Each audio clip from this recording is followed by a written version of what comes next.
É o Espírito da verdade que vai falar toda a verdade para cada um de nós. Nós temos que estar aberto para esse Consolador prometido, que é o Espírito dele. Não é isso? Não é o Espírito Santo que eles falam, é o Espírito Santo das igrejas, não. Não é isso, não. Não é assim. Não é dessa forma. Né? É uma outra maneira. Porque esse aí está ensinando o que Jesus sempre disse. Esse que eles dizem aí está falando alguma coisa, ele é da verdade? Não é. Então não é esse. Esse aí é uma cópia. Né? Não tem ninguém em exegese bíblica nenhuma explicando isso. Não tem. Não interessa para os teólogos falar sobre essas coisas. Não interessa. Porque vai perder a condição deles. O diálogo de Jesus com a samaritana, eles vão falar alguma coisa? Não. Não. Eles vão falar, entra no teu aposento e tal, e ora para o teu pai em secreto, também não fala.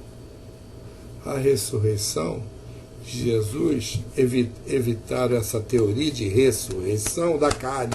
Ele ressuscitou da carne. Ele veio em corpo, ressuscitou em corpo. Não, claro que não. Não foi em carne. Né? Paulo fala na primeira carta aos Coríntios, ele fala isso. O corpo espiritual. Com que corpo ressuscitaremos? Com corpo terrestre ou com corpo espiritual? Ele fala o quê? O corpo animal não é enterrado. É muito claro nisso que ele fala. Né? É um corpo espiritual. O que Jesus apareceu foi com um corpo espiritual. O corpo dele espiritual. Ué, mas quem disse isso foi Paulo. Não foi ninguém quem disse isso, não. Né? No versículo 50 da primeira carta, no capítulo 15, ele diz o seguinte: a carne e o sangue não podem herdar o reino de Deus, que corrupção não herda a incorrupção. Então, o Messias deixou a lição e prometeu o Consolador que deveria ensinar e relembrar tudo o que ele disse. Né? E para a vinda do Consolador, tem que ter alguém que vá materializar todos esses ensinamentos, para que a gente possa divulgar para o homem, para todos. Não é isso, meus irmãos? Então nós temos que rasgar esse véu, nós temos que encontrar, desvendar esse mistério, entendeu? Porque se esconderam, nós vamos achar, vamos procurar e vamos achar, com certeza. Né? Não pode ser feito dessa forma. Mas Marx falava, em 1948, né, que a religião era o ópio do povo, é o ópio do povo, porque ele não se conformava de que o operário, que era explorado e escravizado na Europa, supercivilizada, né, que eles chamam de primeiro mundo, ele era escravizado lá, e aqueles que dirigiam as religiões na época, né, meu filho, trabalha até a morte, porque se você morrer trabalhando, você vai para o céu, porque Deus gosta dos pequenininhos. Né? Conforme Jesus falou, só quem falava isso, né, estava muito bem vestido, com dinheiro, ouro e tal, não estava nem aí.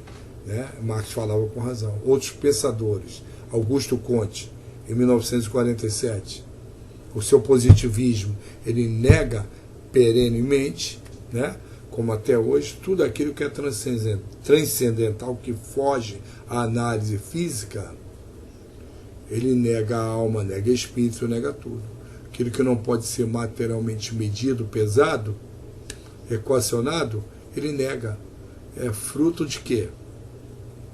Dessa descrença a que foi levada a humanidade, através desse descaminho da mensagem do Messias. A religião libertadora do Messias foi modificada por uma seita estreita, cheia de preferências, e naquele Deus capaz de mandar os seus filhos para o inferno, que ressuscitaram o inferno do tempo de Moisés, trouxeram de volta. Jesus falou, o Messias falou em lugares de sofrimento, mas nunca falou em penas eternas. ele até advertiu, né? De lá não sairás até que pague o último centio. Se pagar o último centio sai, então do lugar de sofrimento não é o inferno. Bom, então não é eterno, então sai. Inventamos essa onda de horror nas penas eternas. Então veja que se conhecer profundamente o conhecimento de Jesus é importante. Nós temos que ter esse conhecimento profundo. Paulo tinha esse conhecimento, Pedro tinha esse conhecimento, os apóstolos tinham esse conhecimento. Esconderam da gente, vamos achar, vamos buscar. Né? Não é quem é Deus, é o que é essa força, esse poder, essa inteligência máxima, que não é homem, não é carne, não é gente, né? que emana no universo infinito, que faz tudo isso girar, né? Faz tudo, as estrelas se transformar, os mundos se transformar. Não é aquele Deus que governa a Terra, não. Deus cósmico, o Deus que tem o poder cósmico, tem o poder do universo. É um Deus superior, um Deus muito mais além de tudo isso aí. E, meus irmãos, nós somos filhos, criação dele, desse Criador. A gente pensa pouco. Nós temos uma visão de astrofísica, a visão cósmica de tudo isso. Como se imagina, homens da Terra, simples homens, somos espíritos acima de tudo isso. Não é isso? Não pode ser feito dessa forma. Né? Muito mais além, muito mais por trás de tudo isso escondido. Tem um exemplo do centurião Cornélio, que aparece, né, um homem iluminado e conversa com ele. O que fizeste foi bem recebido pelo Senhor. Porque Cornélio era caridoso, bom, uma pessoa boa, e queria o bem e queria saber da verdade. Ele queria saber a verdade. Então, foi mandado para ele lá está escrito como anjo. Anjo é uma aberração. Criado pelos escultores e escritores que não foram orientados, pelos teólogos. Tira a asa, porque a asa disso aí é um espírito, ele não tem asa, não é anjo, não. Anjo não existe. Não tem asa, é espírito. É um espírito, não é isso? Então foi esse espírito que apareceu para esse soldado romano, né? Com versos resplandecentes, né? Resplandecentes. Por que ele apareceu com versos resplandecentes? Para mostrar, não era a grandeza, não para mostrar a grandeza, não, para ele entender que era um sobrenatural, que era o Espírito. Que era o Espírito. A mesma coisa que o Messias fez. Não é isso?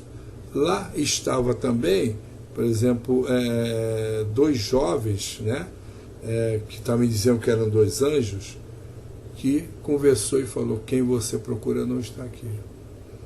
Porque ele já tinha deixado o corpo físico, né, que com certeza foi desmaterializado por ele mesmo, pelo Messias, porque isso aí eu não posso nem duvidar desse poder transcendental acima do nosso, desmaterializar o próprio corpo e estar com o corpo espiritual, né, um corpo espiritual, entendeu?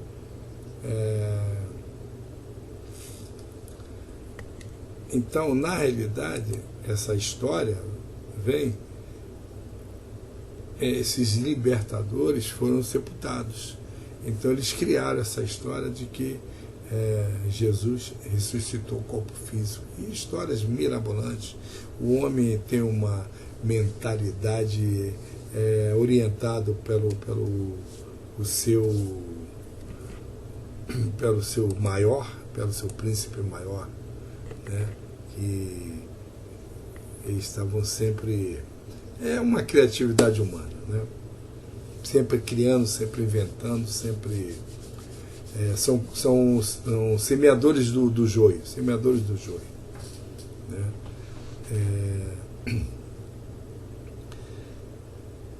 Então, isso que aconteceu com o Messias foi uma realidade, né? Porque você observa que, por exemplo, Paulo mesmo recebeu a noite de um homem que deixou o seu corpo dormindo lá na Macedônia, e aparece a Paulo, e pedindo ao Paulo para que ele passasse na Macedônia para ajudá-lo.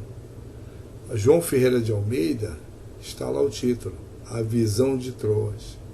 A Visão de Troas.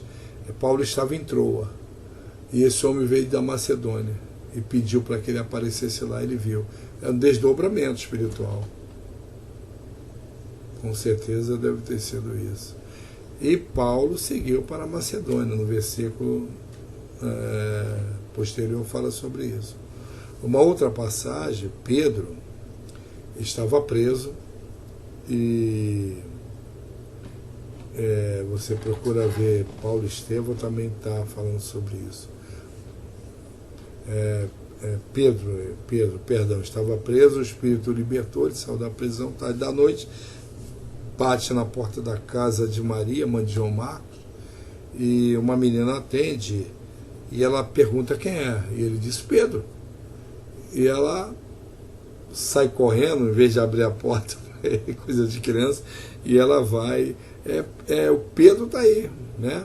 Pedro está aí. Ninguém acreditou que fosse Pedro, porque ninguém fugia de prisão naquela época, né?